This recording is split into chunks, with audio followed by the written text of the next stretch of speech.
Well done, Rick. Well done. And as people can see, it wasn't me playing. I wish I could play like that. I think in my head I can do that, but I can't. In reality, it was Rick DellaRatta, my guest today on Audio Signal Podcast, where, as you all know, we talk about storytelling and storytellers and stories. And I can tell you that from the beginning and the pre-recording part of this conversation, there's going to be a good story. And if you know me, you know I love stories, but I also love music. And I always say that music, art in general, photography, we're all storytellers. We just use a different medium to share the story. And today I'm excited because there is a story about Rick, and there is a story about what Rick does with his music. And there is a story of Jazz for Peace. So it's going to be fun. Buckle up. Stay tuned, and you already heard Rick play. So now you're going to hear Rick's voice. Rick, welcome to the show. Thank you so much, Marco. Delighted to be here with you. I'm excited, and I thank you very much for that wonderful intro that you did. And I'm going to start with my usual at this point question, which is, who is Rick? And you don't need to go too philosophical on that, but, whatever comes to your mind.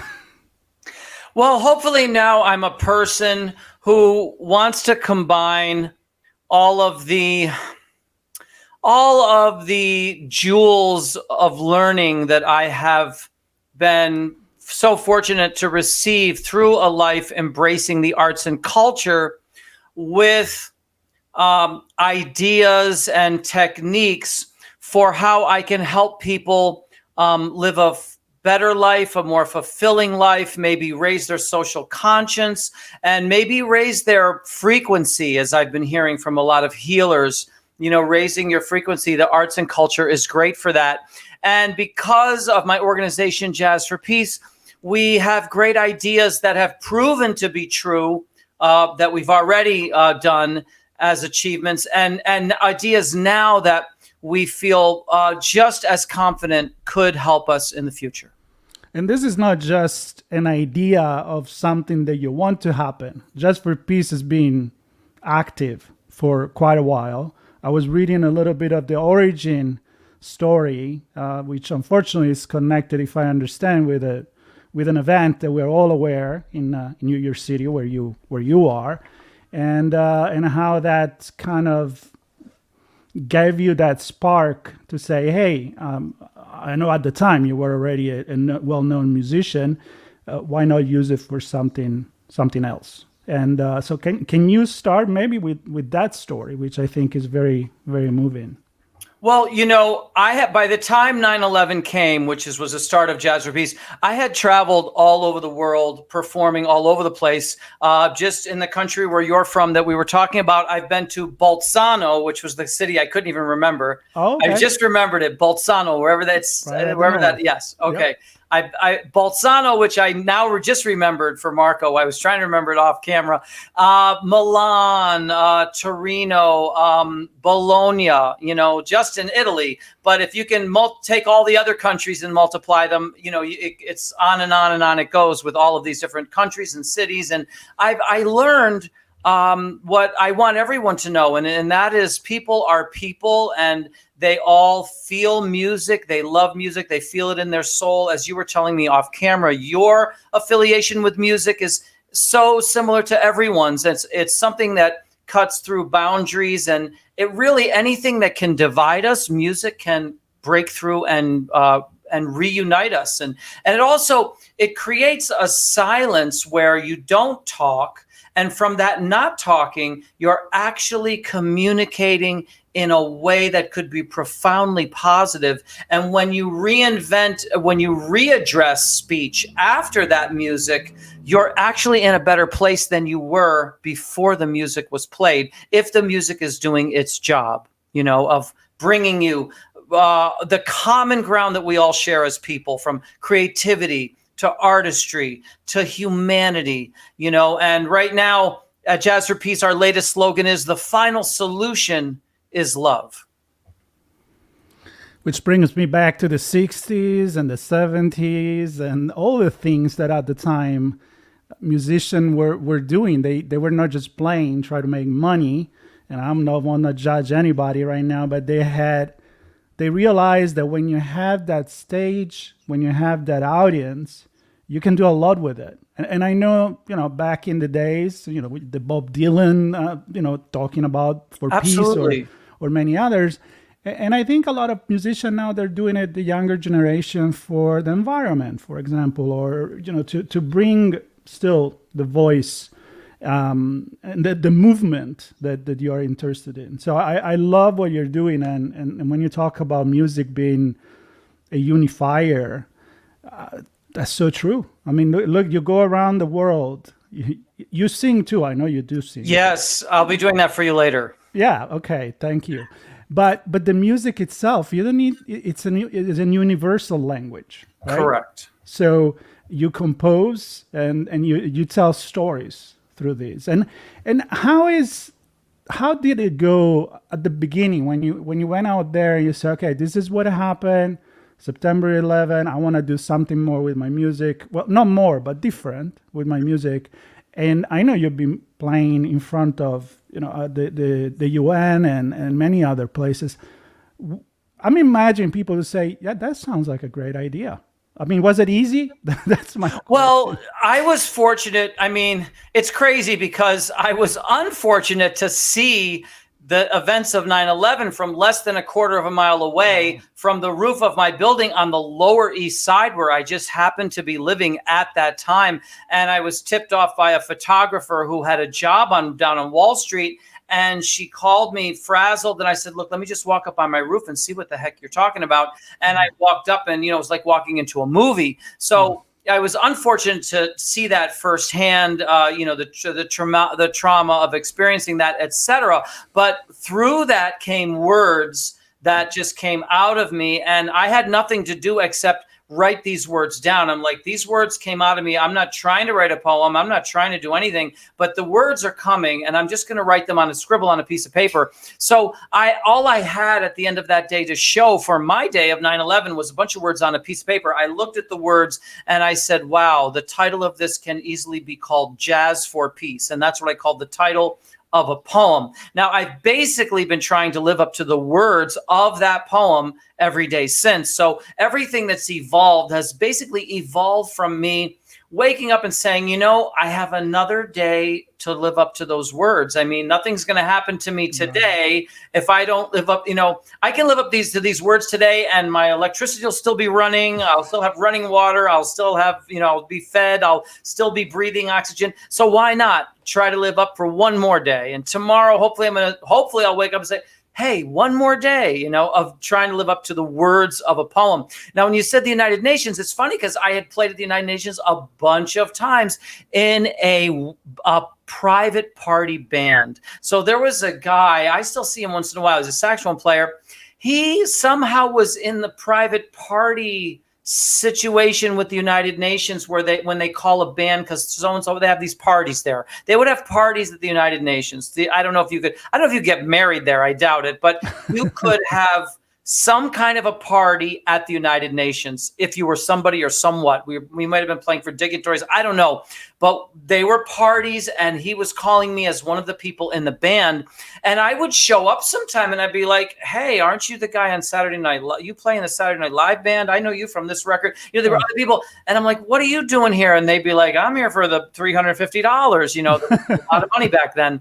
And I was like, well, me too. Well, we're both here for the same reason, even though you're a much more famous musician than me at that time, So some of the people I would meet in this guy's band, but it wasn't what I ended up doing at the United Nations. What I ended up doing was, because I had, reached a certain level of my career, as you had mentioned, where I was somewhat well known anyway.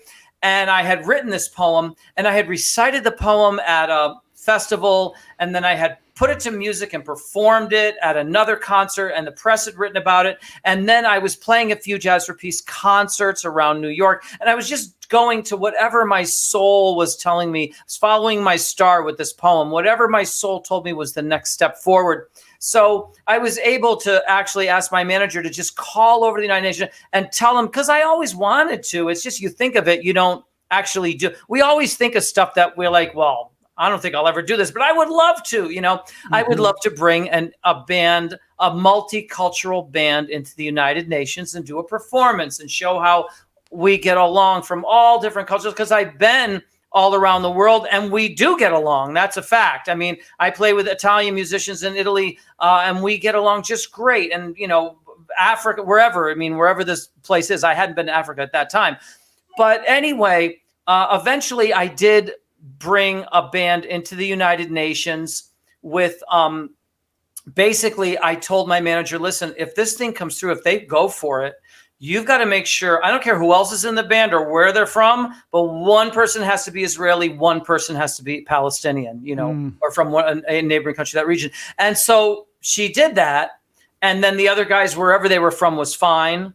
I know one guy was from Europe and et cetera. A few other continents were represented. But the bottom line is, I had brought together Israeli, Palestinians, and Americans at the United Nations, and I thought it would be a great idea for us to build on that. And time has shown that that would have been a good idea at that time. So my failure to succeed at convincing the world at that time is one of the reasons that I'm in demand now, because people say, maybe we should listen to maybe he might be right about something else, Yeah. I mean, it's like, I'm sure that people that listen to you during the concert and they hear about Jazz for Peace, they're definitely moved. Now, for one man to change the world, it's a big feat. But I think it's one of those situations where one by one, word of mouth, even a podcast like this, and articles on a news, on a magazine, or a newspaper, it's going in the long run to make the difference. And I think that what you decided to do, it wasn't because you had some economic gain in mind, or here's a great idea, it's going to be a hit, right? I mean, you already wrote music before. You just said, I kind of changed perspective. I think that witnessing an event like September 11, it changed perspective. I mean, I was in Naples, Florida at the time. I remember they called me. Funny story, Italian too. I was managing a Vespa store at the time, the Italian motor scooter, a dealer. And they called me across the street in a restaurant, and they said, you're not going to believe it, like what's going on. And I walked in and I said, this looked like a movie. Like you said, you walk into a movie scene and you realize it's not CGI. It changed you. It changed you. And I want to know this. How did it change? Did it change your style of your music? Did it change the way you wrote your lyrics in general? Not just when you do Jazz for Peace, but as a storyteller. Well, for the first time, I recited over my music. So I had never put music to spoken word, but because I had a poem, I felt one of the best ways to communicate that poem was through spoken word, and I would freely improvise underneath and make up something different each time, So I basically, I had a spoken word composition. So that was a first. And I also had content. I had a tremendous amount of content from the fact that I was now uniting my music with a passion and a purpose to make our world a better place and demonstrate that and prove that it can be done.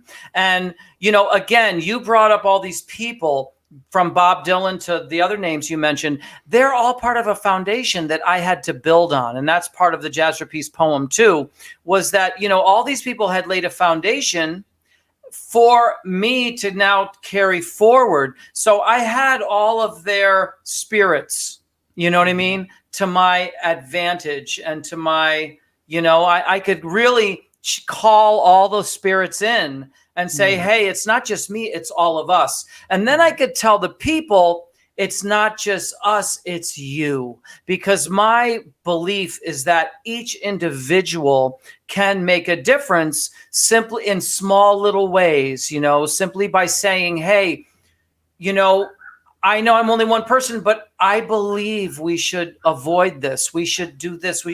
Because right now we're doing some things that, if it could be avoided, you look at the emissions that are involved in war, all of the pollution and the war and the atrocities. Hey, the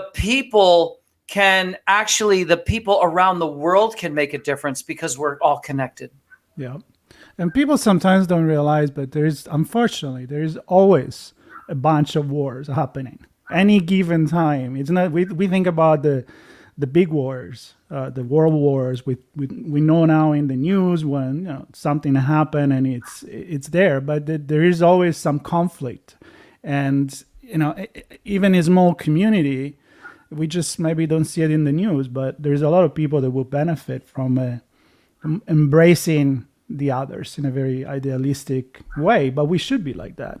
I want to talk a little bit more about Jets for Peace. So when you do something, you do an event, what does then Jets for Peace does with either you get funding, you give grants, what's the outcome so far for Jets for Peace? Well, here's what we do. Basically, we have a model. It's a fundraising model. It's called an empowerment tree. And we learned it simply by partnering with major people. Even the country of Rwanda, for example, when they wanted to come out of their genocide, we were contacted by Rwanda, and we helped them out of that genocide and helped them reintroduce their country to the world in 2009. But we also partnered with all of the great nonprofits, whether it was the Red Cross or Habitat for Humanity or Special Olympics or United Way. We partnered with them and we learned things from them. And from all the things we've learned, we realized that anyone who has an outstanding cause, any individual, we have an easy 3-step process. And so the most important thing to remember with Jazz for Peace is that we can help you no matter big, no matter how small, no matter how old, no matter how new, if you follow the process, if you are committed to following the process. And we've helped over 850 of the world's most outstanding causes. And when I say most outstanding causes, I mean some woman who wanted to stop bullying in her school because her son was bullied. That's one of the world's most outstanding causes because she's not compromised. She's doing it from the good of her heart. You know what I mean? And she's having a profoundly positive impact on the children in the school by her work. So in other words, you, Marco, could be one of the world's most outstanding causes if you wanted to, or you could already be, and I just don't know it. That's my point. My point is it's a level playing field. You don't have to be a billionaire to make a difference in the world, a profoundly positive difference. So forget about that idea. All of you can, everybody can. And you don't have to be, all you have to do to partner with Jazz for Peace is follow the simple guidelines. If you're committed to following the simple guidelines, see, a lot of people, there's a million ways not to qualify and they're afraid, I won't qualify. You will qualify by following the easy guidelines. That's how we've been able to help so many. That's cool. So I want to go now, because we can go in a lot of different directions. I want to talk about music with you because I love music in general and jazz. Sure. I like the the giants. I was listening to Nina Simone a couple of days ago. Oh, wow. How amazing she is. But she's one of those people, Marco, that I was talking about. Yeah. She's one of the people who laid the foundation. Right. If you look at that's why she came in my mind. She did tremendous work to help me launch Jazz for Peace. She's one of those people that I'm talking about. Cool. So while I would like to go there, I think it's more important in line with the scope of Audio Signals podcast, which is about storytelling. And of course, you already went there, but tell me about music as a form of storytelling, because many people and most of my guests are writer. You always think, oh, I'll write a book, I'm a storyteller. But like I said at the beginning, you can tell through painting, through photography. You're always telling a story as a sculptor, as a musician, of course. Your experience with music as a medium for telling story and moving people eventually. Well, music is as phenomenal a medium and opportunity that I could imagine to tell a story because of the various opportunities that you have. For example, when you sing a song, okay, those lyrics are telling a story. However, your interpretation of that song might be unique and special. That is telling a story. When you improvise, you are telling a story. That's a whole nother story. You know what I mean? So there's stories within the story. For example, if I was to sing a song, play an improvisation, and then recite my poem, which I might even do for you now that we're talking about it, when we do that, I would literally be telling you 3 stories. Right. So the stories come through music. Let's recap this. The story that comes through the notes, the story that comes through the lyrics, and the story that comes from the way that you interpret the notes and the lyrics and how you deliver it. That's the 3 that you're talking about? Yes, exactly. So in other words, let's say I start out by singing a song by, let's say, Thelonious Monk or something, right? Mm-hmm. Those lyrics will be telling a story, okay? Mm-hmm. But my interpretation, my unique interpretation, based on my journey through music, will also be somewhat of a story. And then my improvisation, which might follow that, okay, is going to tell a story just from me. Just my story, you know what I mean? Now I'm not telling the story of the song, but I'm telling my own story, Right, and then if I was to recite the words of the poem, in that would be a 3rd story, all 3 stories in one. All right. How about we play a little bit right now? Want to try it? Yeah. Okay, so I'm just going to do what give us an example of that. So this is a song, by the way. It's by Thelonious Monk, and it's called "Ruby, My Dear." Now, I used to the first job I ever got in New York City. Okay, I was visiting New York. I wasn't even living in New York. I was visiting New York, and I always knew if I ever came to New York to visit, to call this piano player, amazing piano player named John Jerzinski or something like that. He was an amazing piano player. He could play stride music and go into Stravinsky, and then he'd go into Fats Waller, and he just all over the place and stay in the stride. It was phenomenal what he did. Wow. Anyway, I visit him and in this diner. He's playing in a diner, and I'm like, wow, anybody that would hire. He's so eccentric. I was like, anybody that would hire this man, that's a place I would love to play, because the freedom that he would require to play, you know what I mean? He's like, there's no way you could put this guy in a box and say, no, you only have to, you wouldn't do it. So he gives me the guy's number. I call the guy.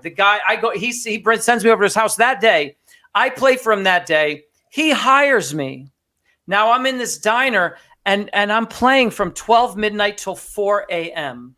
And this diner is packed at 4 a.m. Okay. It's like 3 o'clock, 3:30 in the morning, something like that.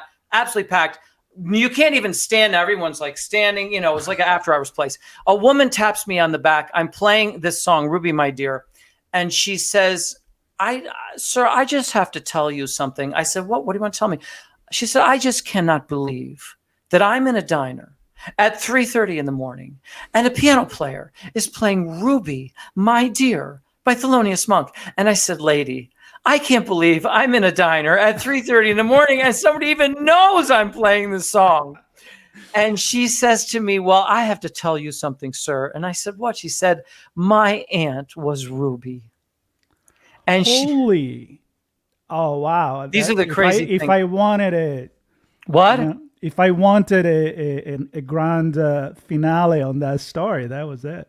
That was her. She was Ruby. Oh. And she told me the real story that's not in the history books about Ruby, my dear. Wow. And she told me that Monk was having an affair with her aunt. And while he was married to Nellie, I don't even know if I should say this. And, he wrote a song for her. And that's the song, Ruby. So now I'm going to sing this song, Ruby, my dear. Then I'm going to go into something that's kind of a free thing. I don't know what it is because that's going to be another story. That's a story unto itself. Then I'm going to kind of bring in that Jazz for Peace poem so that you can hear the words of that, the words that I wrote on 9/11. Okay. Go for it.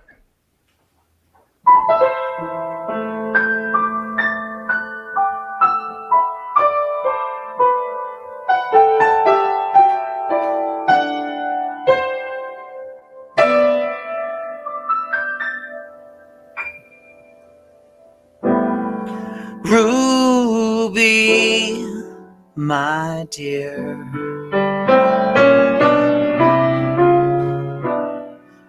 hold back that tear. I know he's gone. Your love has flown. You're all alone, and I know you cry.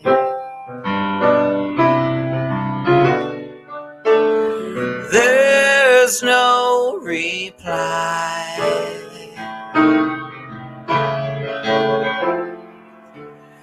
Pain lingers on. It doesn't show, 'cause you say so. One day he came to you and made the music play in his way. You said you'd rather die than say goodbye. But there'll come a day though he's away, you'll sing his song. You carry on, Ruby, my dear.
jazz for peace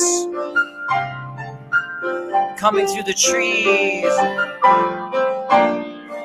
And in my heart it fills me like a celebration. I see the light.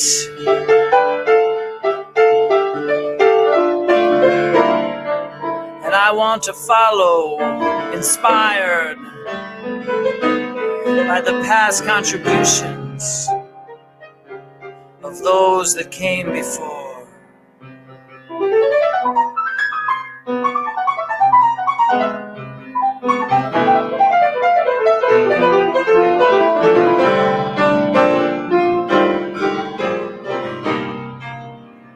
Lay the groundwork for us to build on in this universal language that is a gift for all mankind.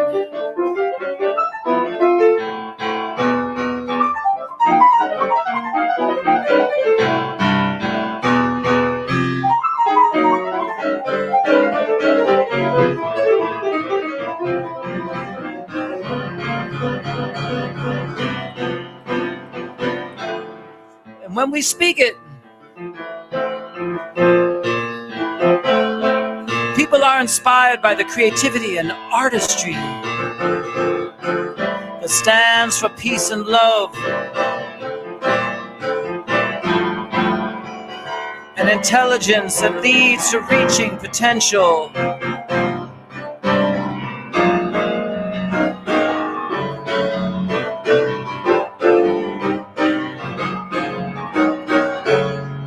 That we have in our souls,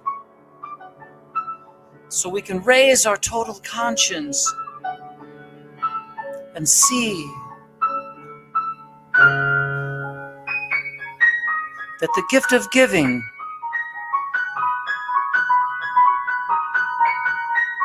is our greatest privilege.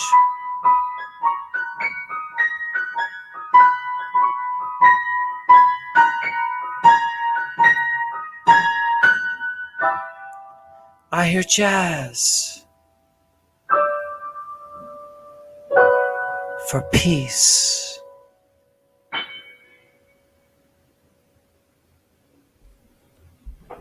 I'm going to fade it out here and end the show. Say it again. I'm going to fade out the music when I edit this and end the show. But no, actually, I'm going to keep talking because that was a perfect example of, I mean, you introduced it, you did it. I mean, the solo there, you were still on the Thelonious Monk song and Ruby, but you were going some bossa nova, some Latin jazz. I mean, I heard a lot of different things there, but you were still there. And Right. then you went in the improvisation and the old words that you put on it. I mean, it was amazing. I'm honored that you did. This was unique because if you do it again, right, it's not going to be the same thing. Never. So never. this Yes. is for audio signal. The only way to hear what I just did is to come to your show. That's it. What a gift. What an amazing gift. And Rick, what a great time I had in sharing this 35 minutes with you. I love your story. I love what you're doing. I hope you will come back again. Maybe we can have some more fun with, maybe we go back in some history of jazz and the things that inspire you and the artists that you love and why. We could do something like that. That would be a great story. That would really be fun. A part 2 where we could just Yeah. go to the next tangent from now we have this foundation. Yeah, that'd be great. We can do as many episodes as we want. I'm sure that we're not going to run out of topics or ideas. That's for sure. But for now, we're going to share these. We just share these with the people that have been listening at this point when we publish this. Everything regarding you, Jets for Peace. I know there is also a book. There is a book. Yes. Yeah, I have it. It's on Amazon. I'll put the link to it. There you go, Yeah. with the Statue of Liberty, paving the path for peace through music. The amazing story of Rick DellaRatta and Jets for Peace. Yeah. I'll have the link for that as well. Perfect. Get in touch with you. And thank you so much. I'm honored that you spent time with me today. It's my pleasure, Marco. Well, because we're still recording, the people will be listening when we already publish it. So we'll talk about this when we stop the recording. Yeah. So with that said, again, I hope everybody enjoyed this show, this episode with Rick DellaRatta, and stay tuned for many more stories, storytelling, and storytellers on Audio Signal Podcast. Thank you very much, everybody. Peace. Jets for peace, actually, in this case.